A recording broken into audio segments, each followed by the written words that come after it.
नमस्कार दोस्तों, I hope कि आप सब बहुत अच्छे होंगे। गाइस, आज हम बात करेंगे मालदीव्स के बारे में। मालदीव्स के बारे में आपने कई बार सुना होगा और ये जो है टूरिस्ट के लिए बहुत ज़्यादा फेमस है। और हमारे देखा जाए तो बड़े बड़े बॉलीवुड स्टार्स वगैरह वहाँ छुट्टियाँ मनाने जाते हैं और ये इसलिए फेमस है। और इसके अलावा कुछ भी नहीं। और ये जो है कहाँ स्थित है, ये हिंदू महासागर में बसा हुआ है, भारत के साउथ क्षेत्र में बसा हुआ है, श्रीलंका के पश्चिम में। तो ये जो है भारत के लिए कितना इंपॉर्टेंट है और हिंदू महासागर में कितना ज़्यादा इंपॉर्टेंट रोल प्ले करते हैं, आज हम इसके बारे में चर्चा करेंगे। और ये आजकल इतने ज़्यादा चर्चा में क्यों आए हैं? देखो, हाल ही में इसका चुनाव हुई है, राष्ट्रपति के चुनाव, और इसमें चुनाव होने के कारण जो भारत में इसकी चर्चाएं हुई है और भारत के लिए कितना सिग्निफिकेंट रोल रखता है उसके बारे में भी देखेंगे। और चाइना के लिए भी कितना ज़्यादा महत्वपूर्ण है, इस बारे में हम देखेंगे गाइस, ठीक है। लेकिन इससे पहले इस मालदीव को पहले पुराने समय में जाके देखते हैं, इसका बैकग्राउंड क्या है, हिस्ट्री क्या है। देखिए, इसका जो है उदय कहा जाता है कि इसका अस्तित्व 3000 साल, आई थिंक 2000 साल, मतलब 5000 साल पहले, मतलब 2500 के BC में अराउंड ये इसका अस्तित्व में है और तब से ये अस्तित्व में है। और तब से जो है ये हमारे जो सिंधु घाटी सभ्यता के लोगों के साथ जो इनका मेल जुल होता था। और माना जाता है कि उस समय भी वहाँ हिंदू राजा हुआ करते थे मालदीव्स में। और ये मालदीव्स जो है एक बहुत सारे द्वीपों से मिलकर बना हुआ है। तो ऐसे में हमारा लक्षद्वीप भी उससे मिलता है। तो ऐसे जो है, तो इस कारण से हमारे जो हिंदू राजा लोग वहाँ पर जाकर राज किए और तमिल लोगों के बारे में वहाँ पर चर्चाएँ बहुत ज़्यादा होती है। और ये लोग वहाँ पर राज किए काफ़ी सालों तक। और ये आते आते 1200 AD, जो कि ईसवा उस समय तक यहाँ पर, और बीच में बुद्धिज़्म भी थे, इसमें बुद्धिज़्म भी आए और बुद्धिस्ट लोग भी वहाँ पर राज्य किए। लेकिन यहाँ पे और टर्नओवर जब होता है जब यहाँ पर इस्लाम का उदय होता है। इस्लाम जब धीरे धीरे, आपको पता है 600 AD से उदय हो जाता है और इस्लाम पूरे दुनिया में फैलने लगता है। तो एक इस्लाम राजा वहाँ पर जाके अटैक कर देता है और 1200 के करीब तो वहाँ पर जो है अपना राज्य स्थापित करते हैं। तब से जो वहाँ इस्लामिक स्टेट चल रहा था।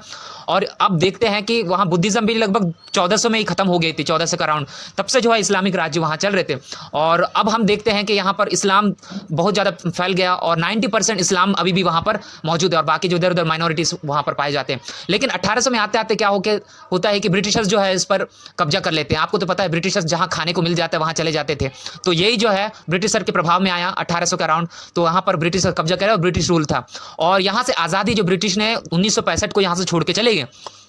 लेकिन यहाँ पर 1965 में ब्रिटिश छोड़ के चले गए, लेकिन इसका प्रभाव में बहुत ज़्यादा आ गया। तब तक यहाँ के लोकतांत्रिक डेमोक्रेटिक वो चीज़ों को इन लोग समझ चुके थे वहाँ के लोग, और ये सारी चीज़ों को वहाँ पर छोड़ के चले गए। तो 1965 में तो आज़ाद हुए और 1965 से 67 तक 2 साल तक करीबन वहाँ जो है एक राजाशाही शासन था। लेकिन उनको बाद में लगा कि वहाँ लोगों को राजाशाही शासन तो हमें पसंद नहीं है, तो उसको पलट दिया। तो उसके बाद डेमोक्रेटिक रिपब्लिक वाला पार्टियाँ जो लेकर आए और वहाँ से जो डेमोक्रेटिक क्रेसी की जो है संविधान लिखना शुरू किए।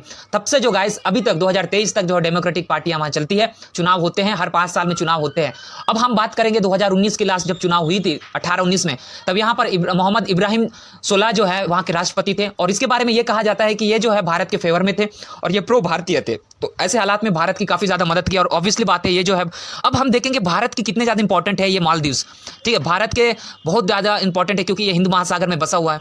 तो भारत के लिए इसलिए इंपॉर्टेंट है क्योंकि चाइना जो है हिंदू महासागर में अपने प्रभाव जमाने की कोशिश कर रहे हैं। तो ऐसे हालात में है जो वहाँ पर चाइना को काउंटर करने के लिए ये मालदीव्स हमारे लिए बहुत इंपॉर्टेंट है। ये एक बीच पड़ता है यार, एक आप समझ सकते हैं, ये देख सकते हो आप इस एरिया में, ये जो पूरे समुद्र है चारों तरफ और बीच में जो ये आइलैंड है। तो ऐसे हालात में जो है इंडिया के लिए बहुत इंपॉर्टेंट है। और यहाँ पर इंडिया की सेना भी, यहाँ पर सेना अड्डा भी यहाँ पर बनाया गया है भारत ने। और ये जो 16 की सरकार में किए। लेकिन जो अपोजिट पार्टी के जो थे ये व्यक्ति जो कि अभी राष्ट्रपति बने हैं, इनका नाम जो है मोहम्मद रियाजू है, तो मोइजू। तो ये व्यक्ति जो है कई बार भारत विरोधी है। कई बार अपने चुनाव के प्रचार में भारत के खिलाफ इन्होंने बातें कही है। उन्होंने ये चुनाव प्रचार किया था कि जब मैं राष्ट्रपति बनूंगा तो मैं भारत के जो यहाँ सैन्य अड्डा है उसको हम निकाल देंगे, यहाँ से इंडिया में भेज देंगे। तो ये चीज़ जो है, और वो कई बार ये जो चाइनीज़ हैं, चाइना की फेवरेबल है। तो ऐसे हालात में जब ये चुनाव जीत कर आए हैं तो चाइना को बहुत ज़्यादा प्रॉफिट हो गया गाइस। चाइना जो है यहाँ पर और भी पैर फंसाने की कोशिश करेगा और भारत की जो पकड़ थोड़ा कम हो जाएगी यहाँ पर, क्योंकि ये व्यक्ति जो है भारत के सपोर्ट में ही है। लेकिन देखा जाएगा गाइस आने वाले समय में ये व्यक्ति किस प्रकार से भारत के साथ व्यवहार करता है। और क्योंकि भारत ने यहाँ बहुत सारे प्रोजेक्ट्स पर इन्वेस्ट किया है यार, तो भारत के लिए बहुत इंपॉर्टेंट है, भारत तो छोड़ने वाला नहीं है। तो ये क्या है, तो ये सब है गाइस, धीरे धीरे देखा जाएगा ये कितने इंपॉर्टेंट है भारत के लिए और ये चाइना को कितने ज़्यादा वहाँ पर घुसाने की कोशिश करते हैं। तो ये है, उम्मीद करते हैं कि दोनों सारे बैलेंस बना के चलने की कोशिश करेगा, क्योंकि उनके लिए भारत भी इंपॉर्टेंट है तो चाइना भी इंपॉर्टेंट है। तो इस बात पर देखना पड़ेगा। तो ये है, यही सब है। आप इस मुद्दे पर क्या समझते हैं गाइस, आप मुझे डेफिनेटली कमेंट करके बताइएगा गाइस। अच्छा लगा तो चैनल को सब्सक्राइब कर दीजिए, आप लोग करते नहीं यार, करिए, और लाइक भी कर दीजिए और कमेंट कर दीजिए। मिलते हैं गाइस नेक्स्ट वीडियो में। Thank you.